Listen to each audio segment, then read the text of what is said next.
Hi, Michelle here, Thrifting 101. Welcome back to my channel, and if you're new, welcome to my channel. I'm glad you're stopping in. Last thrift haul of the year.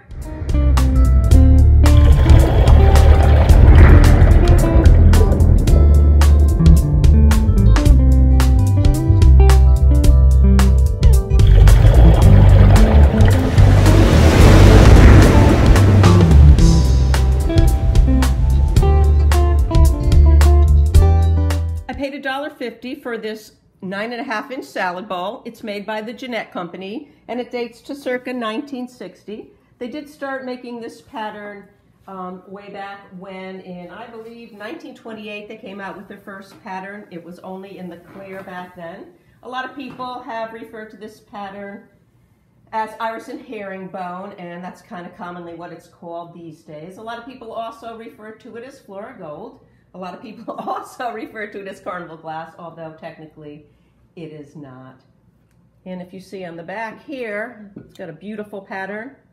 It's iris and herringbone, and that is how it got its name.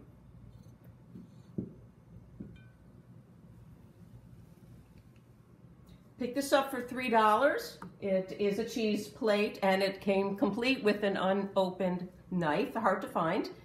I thought it was adorable. I turned it over just to make sure I knew what it was. And, well, you see right here. Sears and Roebuck, 1976, original tag on it. Turn it back over so you can get another look at this adorable frog. His name is Neil the frog. He also came out the same year that the Merry Mushroom came out by Sears Roebuck. He's just as popular, and a plate like this sells for about $45.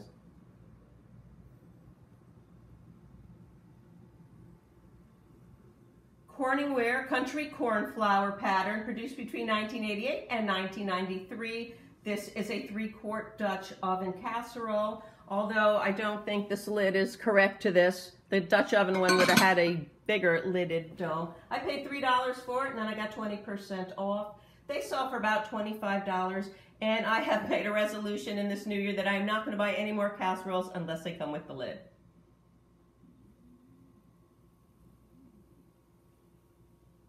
I paid $4 for the set of 4 soup bowls. They're Homer Laughlin. They are the Dresden dinnerware line, and the pattern is called Imperial Blue. And a little info on the Dresden line of dinnerware. They were based on the Virginia rose shape. As I said, they were made by Homer Laughlin in West Virginia, USA. And they were produced between May and August of 1963. And the pieces produced first were just cereal bowls, a chop plate, salt and pepper shakers, and a butter dish, an ashtray, and I believe a coffee pot. They produced other pieces up to the year of 1967 when the whole Dresden line was discontinued. I'm going to sell them for about $25, $30 for the set.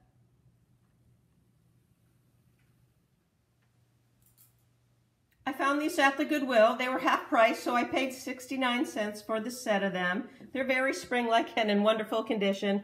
And as you saw in the slide, they have the Anchor Hocking logo. Once again, I thought they would be very simple to identify. I could not find this pattern everywhere, although I do know that this logo dates to 1977, and these kind of have a very 1970s, very 80s vibe to them.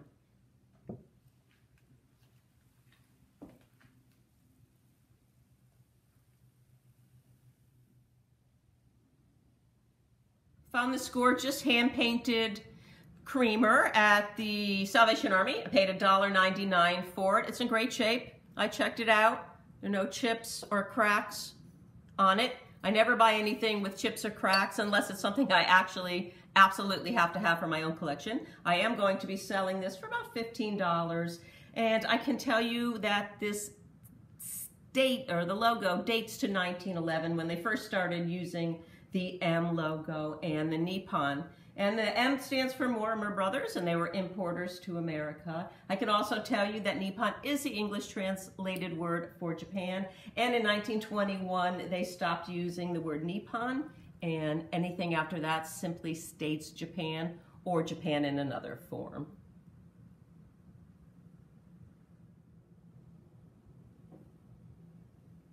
Picked up this pretty Fitz and Floyd Classics oil and vinegar set.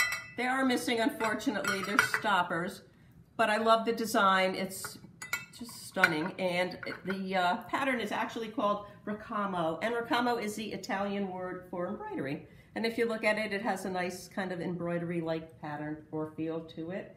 They're produced between 2006 and 2013, and without the tops, they sell for about $15. I was on my way out of the Salvation Army the other day. I couldn't find anything, but as I was walking out, I spied this glass bake by Jeanette. You can see there's a J on there, so you know it wasn't made by McKee, but by Glass Bake. And I was just happy to find these because I used to collect them. Unfortunately, I did sell off my collection. My favorite color right here in the teal green or blue. I paid 99 cents for it. It is a Lipton Soup Mug. It was a promotional in 1963 for the soup company. And they did come in a bunch of pastel colors and white. They made a set of 6 of them. As I said, I paid 99 cents for this one. I might actually start collecting them again. They are very collectible, and I could probably get about $15 for this one alone.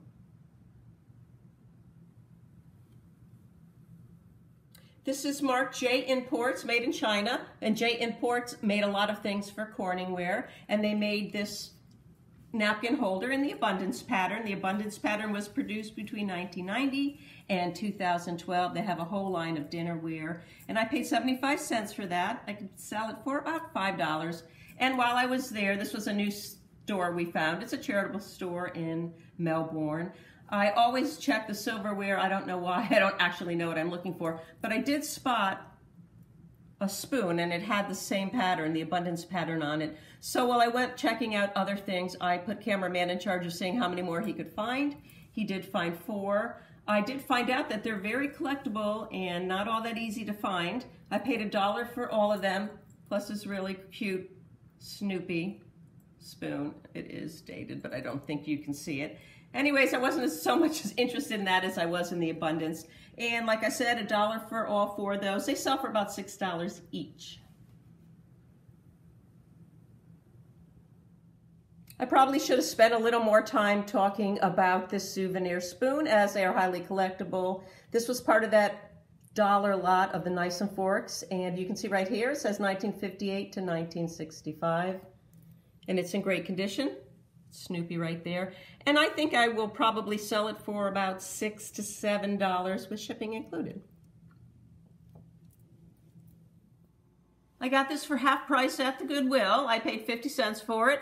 It's canister, and you can see it's Hildi. So I know it's 1970s because that's when she did a lot of patterns and fun pieces for Corningware, Pyrex and whatnot. And it's in great condition.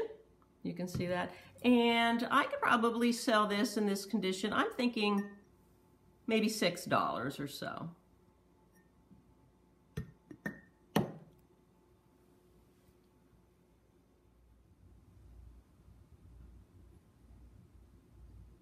I was in that new store I found, thrift store. It's called Pause. It's right here in Melbourne, and it benefits the shelters around here. And I saw a woman walking around, I believe, with this one.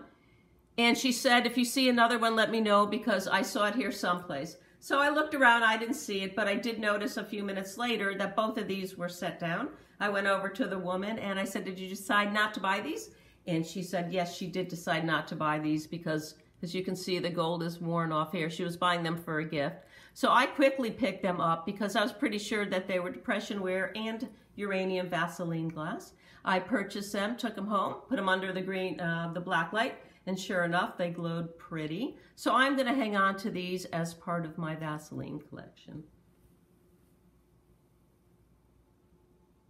This was half price. I paid $1.25 for it. Excuse me. I love this valance. I just fell in love with the embroidery on it. It's going to go on the one and only window in my she shed, and once I get it up, I will show it to you.